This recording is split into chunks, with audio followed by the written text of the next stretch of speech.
Қызылорда облыс Шел ауданында қазіргі таңда бір мәселе жөнінде айтқым келіп отыр. Мына мен халық санағын алған жылдары кентте істеген болатын қоғамдықпен 17-ші 16-шы жылдары. Сол кездері мынау ол кезде Ғабит Аманжолов деген кісі болатын. Қазір енді мынау ТКШ-ның басшысы болып отыр. Енді айтайын дегенім, сол жылдары мен халық санағын алған болатынмын.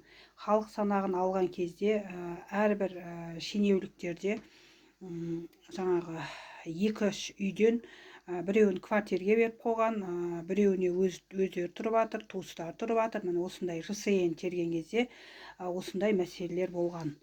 Енді айтайын дегенім, мынау жұрт бір үй соғатын жерге, бір үйге жете алмай жүргенде, мынау қазір акиматтың әйел кісілеріне дейін, мекемелердің әйел кісілеріне дейін машина айдап жүр. Өткенде мынау кент әкімінен бір комиссия болып келді, әйел кісі джип айдап келді. Енді айтайын дегенім, мынау халық қиналып, нан жоқ, тамақ жоқ, не істерін білмей, қай барарын білмей жүргенде, мынау қос үйден, мекемеден, қос кафеден, магазиннен қос көлікті қалай алғасыздар? Мен таңым бар, түсінбей отырмын. Қалай бір айлыққа алып отырсыздар? Мынау қос коттеджі. Мысалы, мына газет таратқанда, мына Өркен Смайлов деген мынау ардагердің үйі, мынау Қабілеш деген кісі, мынау ардагер, қос кафе, қос мәшине, магазин, тек адамзатқа түспейді, Құдайға ғана күні түсетіндер кілең, мынау шенеулік болып отыр ауданда. Әйел кісілеріне дейін мәшинеде айдап жүр акиматта, мысал үшін. Енді мынау халық қайда, билік қайда, екі ортада жалғайтын ештеңе болмай отыр ғой енді. Былай көрініп тұр көзге, барлығы бақырайып. Мынау кеше мынау 20-шы жылдары әкім болып келген мынау Мүбәраков деген, мысалы, алдап кетті, мысал үшін. Ол бір мәселе. Екінші мәселе, мынау халық қиналып жүрген кезде, сіздердің сәкиіп, киініп, мәшине айдап жүргендеріңізді көтере алмайды халық. Өйткені мынау әкім бол, халқыңа жақын бол деп, мынау қарапайым сөйлеп, қарапайым киініп, қарапайым жүрмесе, қазір мынау сіздердің дүние мүліктеріңіз, сіздердің жарысып тапқан байлық ақшаларыңызды ешкім көтере алмайды. Өйткені себебі қазір нанға зар болып отқан заман. Мынау квартирде қолып, шеттей бала шағамен не істерін білмей, мешітте тіркеліп тұрған, мысалы, мынау мұқтаж кісілерге мынау өте қиын болып отыр қазіргі таңда. Сондықтан сіздердің дүние мүліктеріңізді, мынау жүрген жүрістеріңізді, мына инвалид болсын, төмен отбасы болсын, көтере алмайды. Өйткені себебі қазіргі таңда мынау әлеуметтік теңсіздік болып отыр. Мысалы, мынау неше жыл болды бір бөлмеге материал таппай жүргенімізге, мысал үшін. Мынау коттеджі соғу деген. Бұл қалай, бұл бір айлықпен коттеджі соғу деген, бұл қалай, мен миыма кіріп шықпайды. Өйткені себебі қазір инфляция болып жатыр.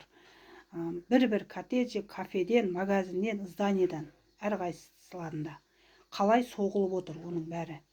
Менің түсінігім миымда жетпейді. Мысалы, мынау біздің ауылда Алдаберген Алмат деген бар, замәкім, Төңкеріс колхозында 3 детсады бар, мысал үшін. Ол қалай? Туыстарының атынан, әйелінің бала шағасынан аштық дейді. Алайда қалай табылып жатыр оның бәрі? Мен түсініп, миыма кірмейді бұл. Енді айтайын дегенім, дүниеге сұқтанба деген, мынау адамдарға қанағат керек деп ойлаймын. Қанағатсыз жалғыз атын сойдырар деп. Мынау инвалидтерге, мына тұл жетім, жартылай жетімдерге де көңіл бөлсе деймін, көмек берсе деймін. Өйткені себебі мына менің үйім 58-ші жылғы құлап жатыр. Бір бөлмеге материал таппай шырылдағаныма қазір неше жыл болды. Мына Мүбәраков деген кісі алдап кетті, Мақұлбеков деген келді, ол кісі де алдап кетті. Жаңа айттым видеомда. Енді айтайын дегенім мынау жаңағы қалай сіздер мынау налогтың жаңа төлейтін тәртібінен өтіп қалай сіздер жаңағыдай кафе, магазин, 4 мәшине, коттеджі соққасыздар. Қалай мен миым жетпей отыр қазір таңда.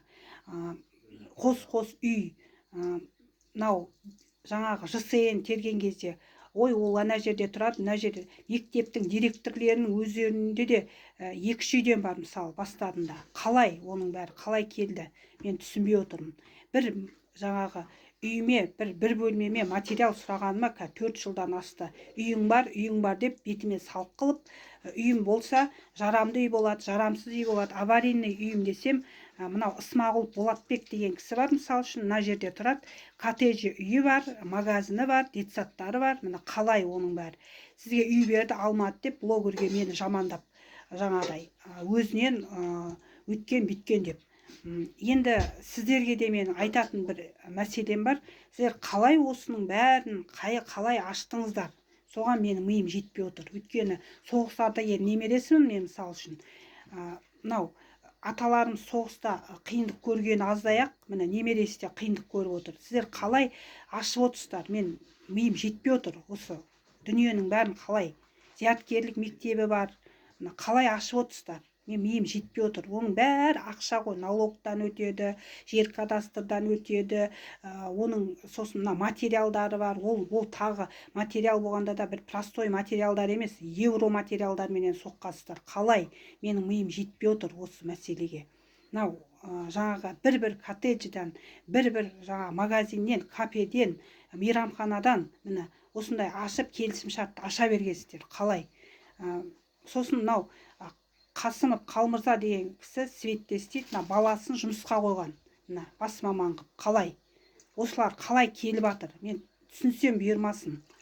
5 метр жаңағы жерме материал сұрағанға соншама дау қылып, айқай шу қылып, маған алмады, өйтпеді, бүйтпеді деп үстімнен документ жинайтындай. Өзім науқас адаммын. Общем, Құдайдан қорықпайды екенсіздер. Құдайдан қорықпағаннан қорық дейді. Ысмағұлов деген кісі, мысалы үшін, ешкім ештеңені көріне арқалап кетпейді. Біз берейік, бұзылып жатса берейік деп айтудың орнына блогердің көзінше Әлғожа деген берген үйді алмады деп жаңағы кінәлап отыр. Не деген сұмдық, не деген масқара ол. Кеше мен барсам, бір әйел кісінің жаңағы телефонына, ватсабына жаңағыдай дөрекі сөздер жазған дейді. Ол не деген сұмдық, не деген масқара? Ысмағұлов Болатбек деген кісі, зам әкім. Құдайдан қорықпайсыз ба? Қаншама бала-шаға немере тәрбиелеп отырсыздар. Мынау алдарыңыз 80-нен асып, жаңағы шөбере көріп отырсыздар. Көмек берейік деудің орнына бренд шапан киіп, өткенде наурызда адам деп есептемей кетіп баратсыздар. Ардагерлерге айтатыным. Не деген сұмдық, не деген масқара бұл? Инвалидтерге, тұл жетімдерге көңіл бөлмейтін болсаңыздар, қай заманда қазақ халқы ауру сырқауын, жетім жесірін қаңғытып, жарытпай, жаңағы үйі жоқ, күйі жоқ қаңғытып еді. Біз өзіміз бауырмал қазақ халқы, бауырмал халық, көмек беретін халық. Тілінмен жағына сүйен, Ысмағұлов деген кісіменен жаңағы ТКШ-ның құрылыстың басшылары берген үйді алмады деп. Пенсияға кетіпсіз, Данаман деген кісі, сіз мысалы. Не бітірдіңіз, не бітіріп кеттіңіз, не жақсылық істеп кеттіңіз? Құдайдың бір 5 метр жеріне материал тауып бере алмай, инвалид адамға. Осы ма істеген сіздің жақсылығыңыз? Шапаныңызды кидіңіз, пенсияңызды алдыңыз, кеттіңіз.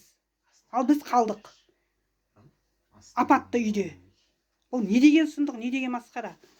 Заң бойынша осы мәселені президенттің назарына ұсынамын. Қасым-Жомарт Тоқаев Кемелұлының, Қазақстан Республикасының президентінің. Міне осындай кісілер, міне осындай маған қиянат істеді. Пенсияға шығып кетті, біреу қызмет жоғарылап кетті.